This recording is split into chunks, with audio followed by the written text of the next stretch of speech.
Assalamualaikum warahmatullahi wabarakatuh.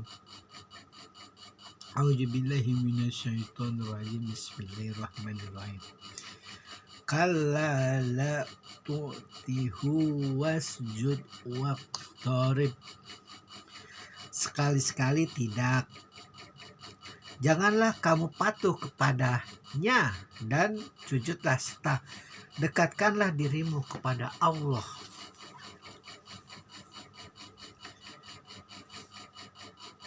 Ada sistem, ada program, ada aplikasi namanya sholat. Makam sholat, makam di mana ada pondasi, ada kekokohan iman.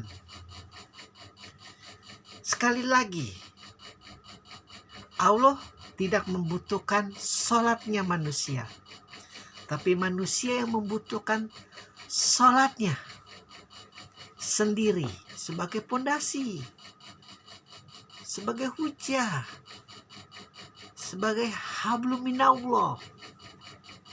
Konsep akal kita ini jika tidak ada semacam bangunan kuat yang kokoh di bawahnya, ini akal kita akan lari kemana-mana, akan terjadi kekejian dan kemungkaran. Karena iblis masuk ketika Adam dalam bentuk dami, dalam bentuk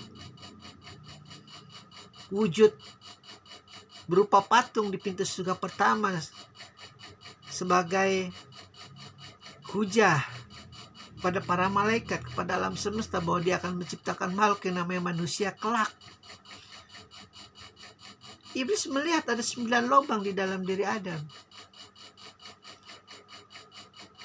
Bagaimana lubang-lubang itu adalah lubang-lubang hawa nafsu manusia yang jika kita tidak ada benteng sholat di dalamnya, tidak ada makam sholat di dalamnya, kita tidak merasa kehilangan ketika kita tidak sholat. Kita tidak merasa berdosa ketika kita tidak sholat. Kita tidak merasa sedih ketika kita tidak sholat.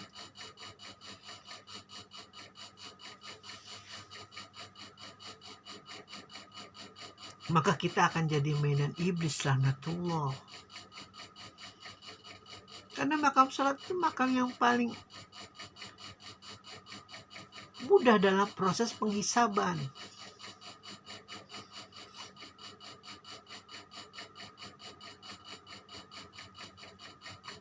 Lancar.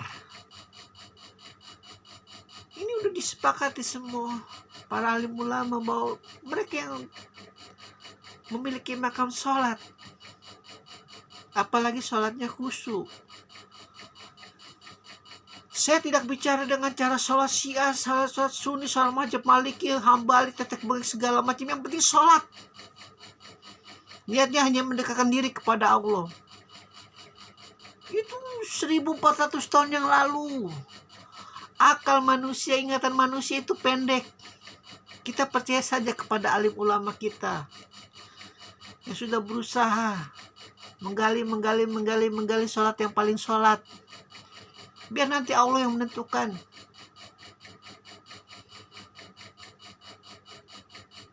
Yang mana yang paling benar, yang mana paling baik, yang mana yang paling lurus. Itu hak Allah. Kita tinggal sholat saja sudah. Mau gayanya seperti apa udah. Tinggal kita hujahnya kepada siapa. Ustadz mana yang kita ikuti, alim ulama mana yang kita ikuti. Kita lihat kepakihannya, kita lihat kejuhudannya, kita lihat lidahnya berkata bohong atau tidak. Apakah suka main politik yang terlalu jahat atau tidak. Begitu saja sudah. Jangan niat kita baik, lalu 9 lubang kita ditakut-takuti oleh bisikan-bisikan. Oh, salah nih, yang benar ini. Begitu terus, sehingga kita jadi tidak sholat malah. Saking sibuk memikirkan hal-hal yang tidak penting. Padahal yang penting itu sholat, sujud. Allah tidak bicara tentang ruku, tidak bicara tentang Allah Akbar segala macam, tetek bengek gini-gini segala macam. Sujud.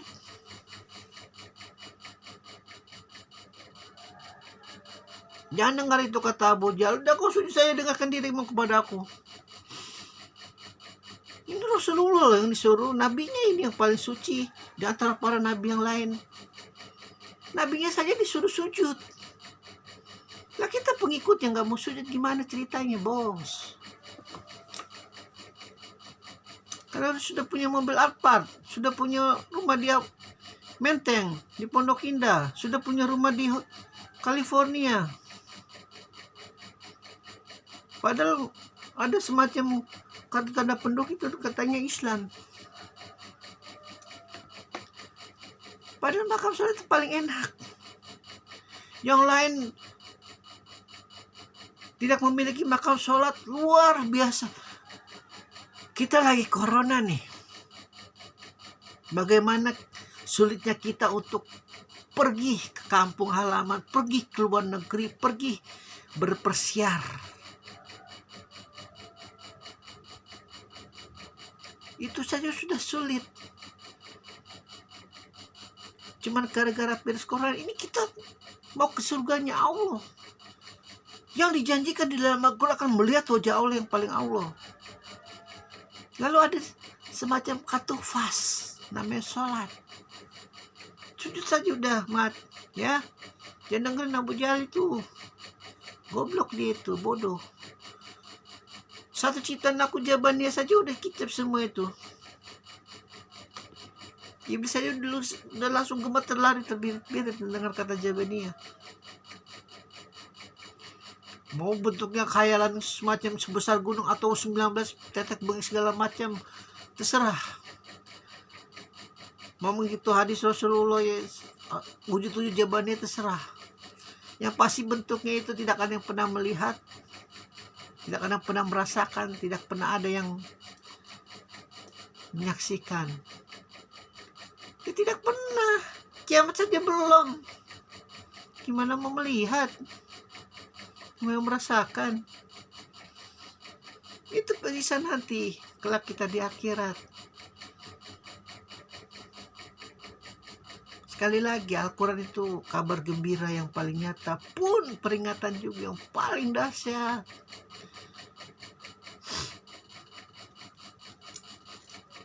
Enggak tedeng aling-aling. Jadi kalau nabinya saja disuruh sholat, meskipun itu dihalang-halangi oleh Abu Jahal dan kawan-kawan untuk membentengi dirinya dari perbuatan keji dan mungkar, karena 9 hawa nafsu ini yang dulu dami Adam itu dimasukin sama iblis semua. Iblis itu pintar, cerdik, pandai, makanya dia cemburu sekali sama Adam, mau mengganti posisinya di langit. Penghormatan para malaikat kepada dirinya mau digeser oleh Adam. Maka begitu ada dami, dia lihat dulu, tes nih kayak gimana nih bentuk modelnya nih. Kebanyakan elemen tanah dia. Sabar. Tanah itu sabar.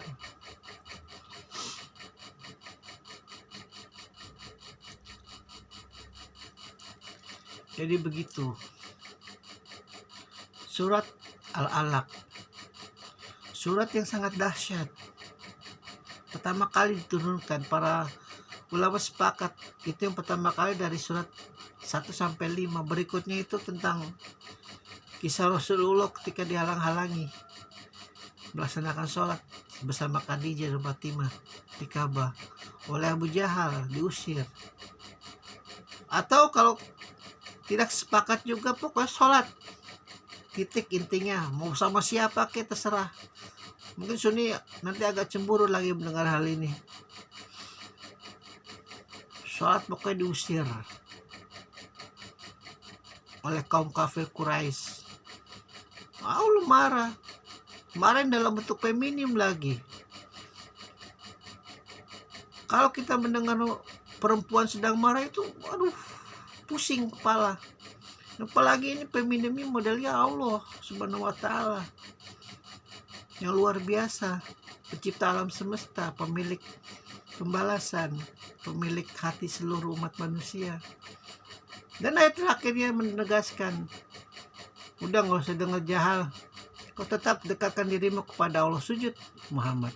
Alhamdulillahirrabbilalamin.